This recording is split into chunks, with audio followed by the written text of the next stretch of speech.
Hello, and welcome back to another Alumni Spotlight.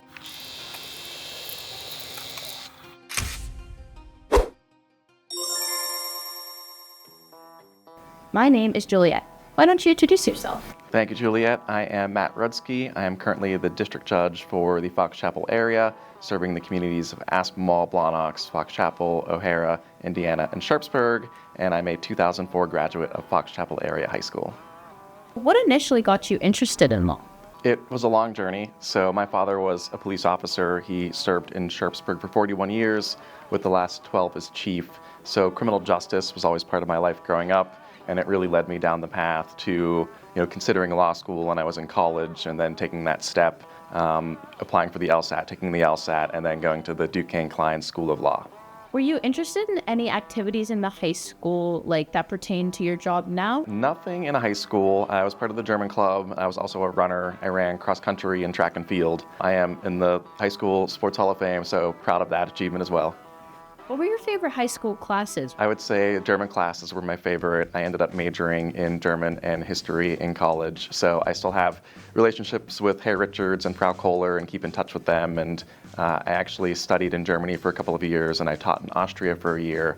But while I was in Germany, I did get to spend some time with Herr Richards when he was on a Fulbright in Berlin. And then later I did a Fulbright while I was in Austria. Are there any other teachers or even mentors or role models that you looked up to get you into your career?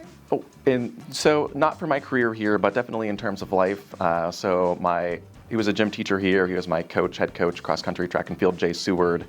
Super great guy, still lives in the area.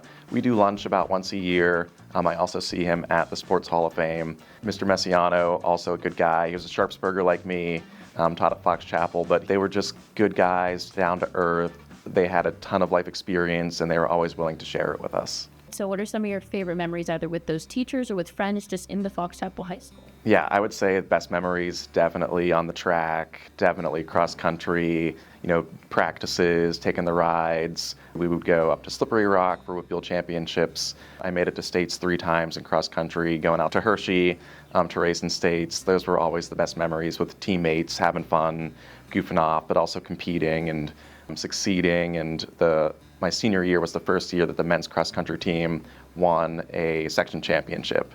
So that's something that I always, hold dear to my heart. What do you think was the most challenging part of law school itself? The bar exam is definitely a challenge. It's a marathon. You're preparing for it all of the time that you're in law school, but following graduation, you have about 2 months to get ready for the bar exam.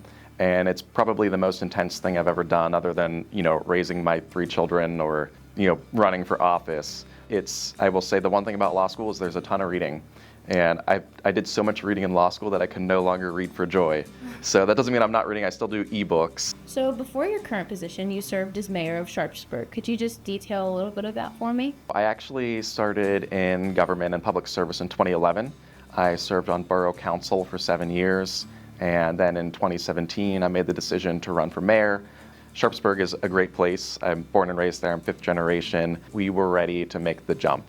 And I think there was always marketing and branding issues with Sharpsburg, and the mayor really has no statutory duty. We get to break ties. If there's a tie on council, in 4 years I broke 1 tie to appoint the first Black council person to Sharpsburg Council, Kayla Portis, who is currently our mayor. So I've had the pleasure of swearing her in twice, once on council and once as mayor. We are in charge of the police department. So that was an easy transition for me, being raised by a chief of police. The current chief I had known most of my life. I served as guide rails. I didn't interfere with the day-to-day operations of the police department, but we spoke every day or texted, or I'd stop in and just made sure the officers had what they needed in terms of training and equipment so that they could do the best possible job for the residents. As the district judge, what are some of your main job responsibilities? I love being on the bench. It is the best job in the world.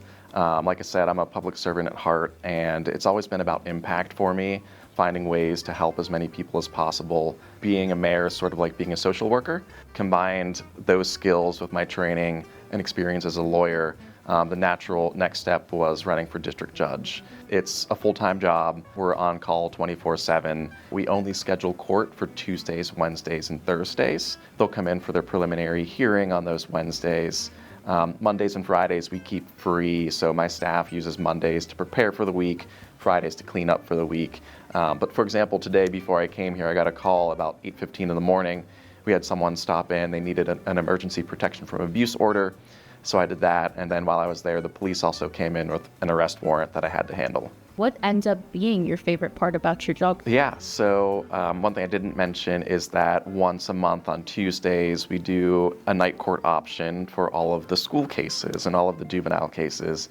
And it is definitely the most rewarding night of the month, but it's also the most exhausting.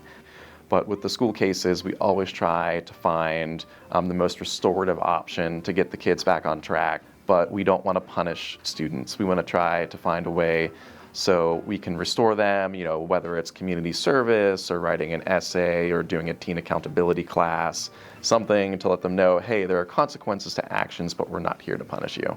That.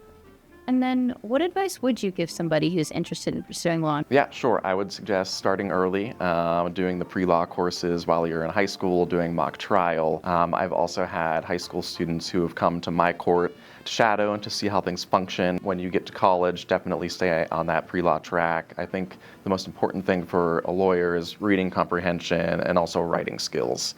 Everyone thinks, hey, I'm going to be a litigator. I'm going to spend a lot of time in the courtroom, but there's a small likelihood that cases go to trial. It's maybe 2% of the time on the civil end, maybe slightly higher in the criminal courts. But reading and writing are key. I would suggest, English classes, poli-sci classes, philosophy classes, things of that nature to prepare, especially while you're in college. I'm not going to see any of you guys or ladies in my district court, right? No, not at all. No, that's the goal. No truancy issues here. This is a pretty good group. Listen, you get 10 excused absences per year. Use them.